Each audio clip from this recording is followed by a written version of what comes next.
Les incidents qui ont entraîné l'annulation et le report du match entre l'Homme et l'OL ont choqué l'opinion publique.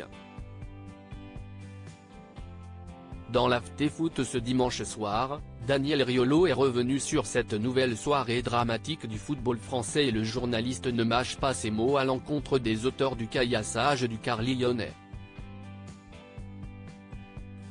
Le match entre l'Olympique de Marseille et l'Olympique lyonnais s'annonçait particulièrement bouillant sur le terrain, mais les joueurs des deux équipes n'ont même pas pu en découdre sur le terrain. Alors qu'ils se rendaient au stade Vélodrome, les joueurs et le staff du club rhodanien ont été victimes de jets de projectiles de la part de pseudo-supporters du club phocéen. Résultat, de nombreuses vitres du quart ont été brisées et l'entraîneur de Lyon, Fabio Grosso, a été sévèrement touché au niveau du visage.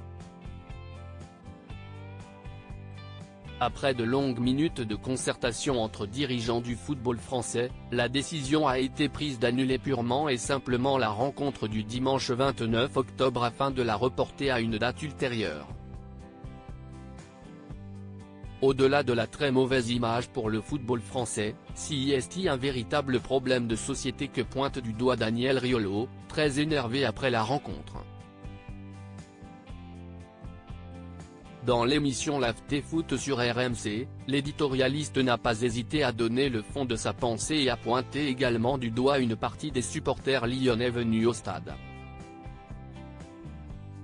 On avait du bon facho de base venu pour tout frapper, enfin bref, c'est la bêtise qui répond à la bêtise, analyse-t-il, avant de poursuivre, là, pour moi, c'est de la sauvagerie. C'est des bandes de sauvages des deux côtés. Je ne débat même pas. Je ne veux pas débattre. Un constat implacable de la part du compagnon de Géraldine Maillet, qui souhaite que des actions exemplaires soient prises à l'encontre de ces individus.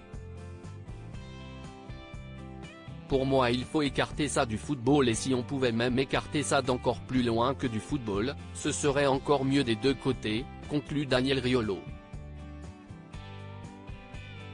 Un discours particulièrement fort de la part du journaliste sportif de 53 ans, qui estime également qu'il faudra peut-être en venir à une interdiction des déplacements pour les supporters.